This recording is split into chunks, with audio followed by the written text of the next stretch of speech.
Hello dear student. मैं हूं आपका teacher Zahid Khan. YouTube channel physics world with Zahid Khan के साथ। तो डियर स्टूडेंट, फिज़िक्स के नेक्स्ट चैप्टर ज्योमेट्रिकल ऑप्टिक्स के ऑब्जेक्टिव्स की तरफ मूव करते हैं।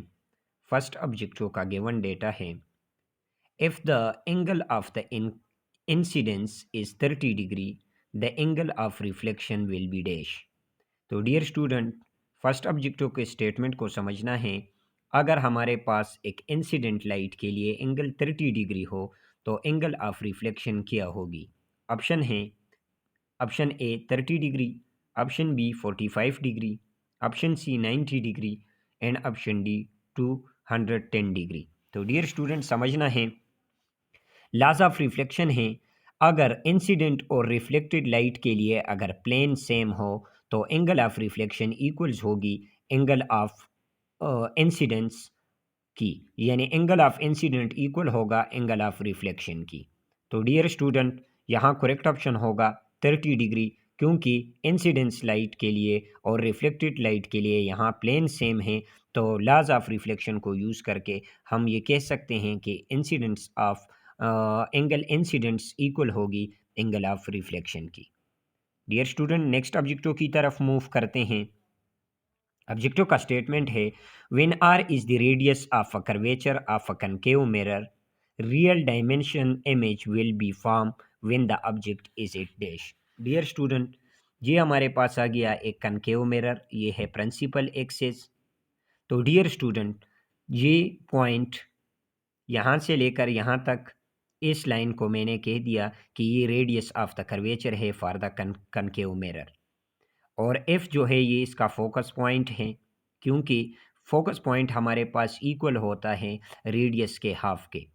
तो डियर स्टूडेंट, कहते हैं कि इस कनकेव मिरर के लिए जो रियल इमेज बनेगा उसके लिए क्या फ़ासला होना चाहिए कि हमारे पास एक रियल इमेज बने, यानी डी नॉट, यानी ऑब्जेक्ट और डी नॉट जो है इस कनकेव मिरर के लिए, कनकेव मिरर से ऑब्जेक्ट का फासला है, इसको मैंने डी नॉट कह दिया।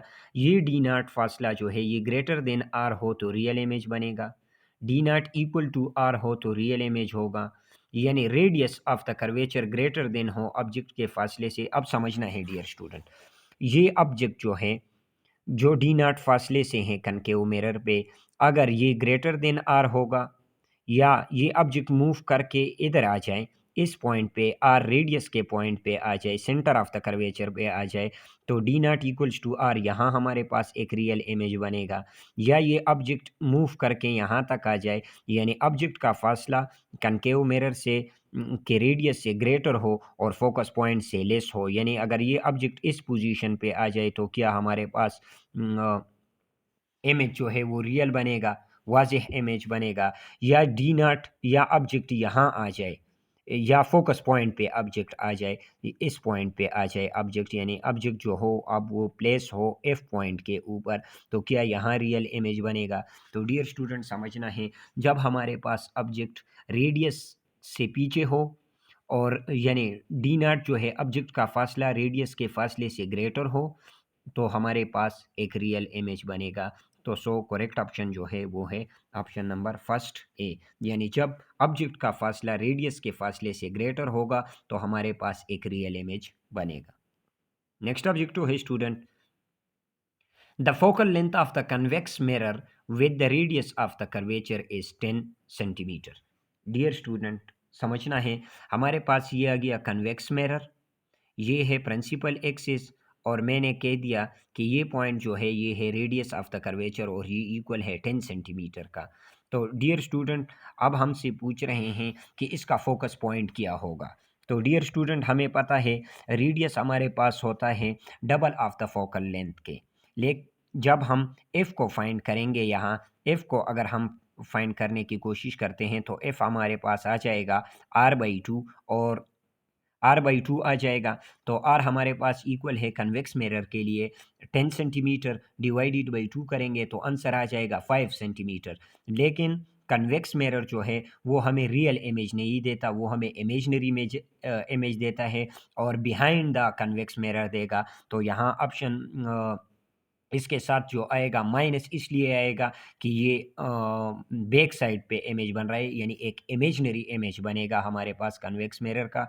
तो 10 सेंटीमीटर नहीं है, पॉजिटिव 5 सेंटीमीटर भी इसलिए नहीं है कि ये रियल इमेज नहीं देता, ये इमेजनरी इमेज दे रहा है। -10 सेंटीमीटर भी करेक्ट ऑप्शन नहीं है, -5 इज़ द करेक्ट ऑप्शन। और -5 करेक्ट ऑप्शन इसलिए है कि जब हम रेडियस को हमने 2 पे डिवाइड किया तो हमारे पास आंसर आ गया 5 सेंटीमीटर। लेकिन माइनस का इजाफा इसलिए हुआ कि कन्वेक्स मिरर जो है वो हमें रियल इमेज नहीं देती बल्कि इमेजनरी इमेज दे रही है, तो इसलिए हमारे पास आ जाएगा -5 सेंटीमीटर। क्योंकि इस जो ऑब्जेक्ट हैं, फॉर एग्जांपल ये एक ऑब्जेक्ट है जो कन्वेक्स मिरर से के आगे प्लेस है, लेकिन इसका इमेज जो होगा वो बिहाइंड द कन्वेक्स मिरर आता है, तो इसलिए ये इमेज जो हमारे पास बन रहा है ये हमारे पास एक इमेजिनरी इमेज है। तो इसलिए हम कहते हैं कि इसका फोकस पॉइंट जो होगा वो हमारे पास होगा -5 सेंटीमीटर। नेक्स्ट ऑब्जेक्ट तो है dear student, an object is place 7 centimetre from a concave mirror. एक ऑब्जेक्ट है जो कि हमारे पास कनकेव मिरर से जो जिस फासले पे हैं वो है 7 सेंटीमीटर। यानी ये ऑब्जेक्ट जो कनकेव मिरर के लिए डी नॉट से जो फासले पे है, ऑब्जेक्ट का जो फासला है कनकेव मिरर से वो है 7 centimetre. Whose radius of the curvature, और इसका रेडियस आर जो है वो हमारे पास, क्योंकि डी नॉट से ग्रेटर आ रहा है आर, तो आर हमारे पास इसका है 10 सेंटीमीटर। तो इसका इमेज क्या होगा, रियल एंड अपराइट होगा। रियल होगा लेकिन वो एक्सिस से अप साइड पे होगा, यानी पॉजिटिव वाई एक्सिस पे होगा। वर्चुअल एंड अपराइट, ये इमेजनरी इमेज, तो इमेजनरी तो हमें कनकेव मिरर नहीं दे रही, ये ऑप्शन भी सही नहीं है। रियल एंड इन्वर्टेड, इसका इमेज तो रियल होगा लेकिन इन्वर्टेड होगा, नेगेटिव वाई एक्सिस पे होगा।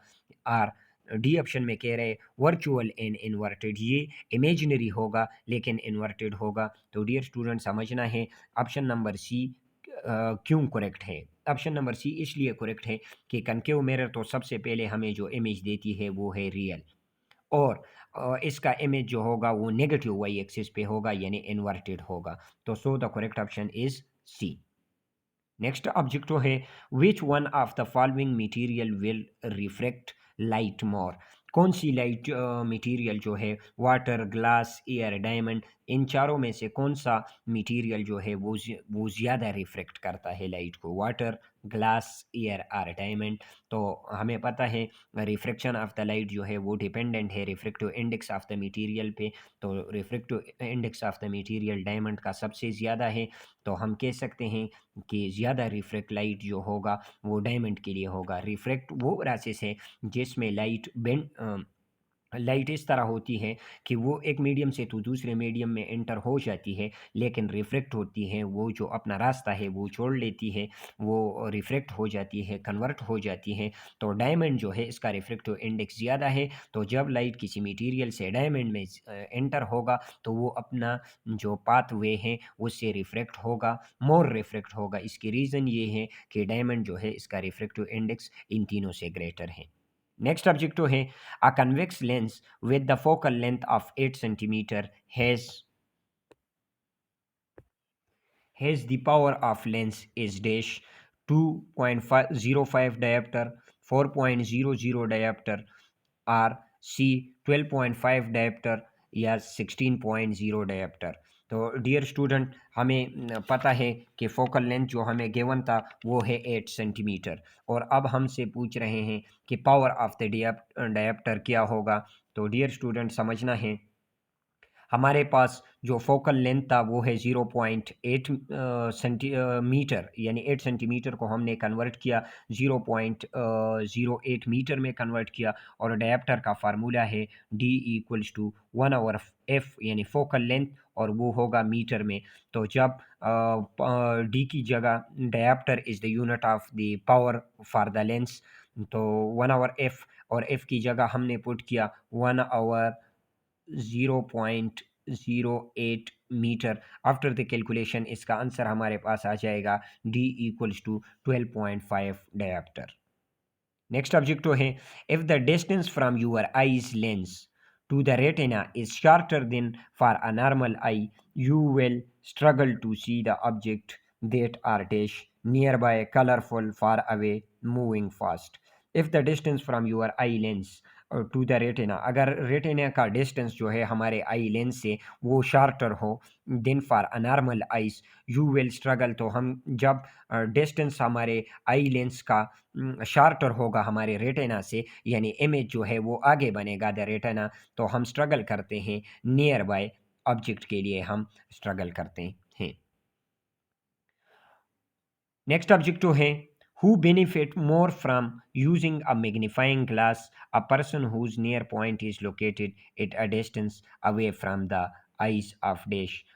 who benefit more from the using a magnifying glass, कौन जो होगा उसको ज़्यादा फ़ायदा होगा एक मैग्नीफाइंग ग्लास यूज़ करने के लिए। A person whose near point is located at a distance, तो जो डिस्टेंस हमारे पास सबसे ज़्यादा कम होगा तो इसका पावर हमारे पास इतना ज़्यादा आएगा, क्योंकि हम डायोप्टर का फार्मूला यूज़ करते हैं D इक्वल्स टू 1/f।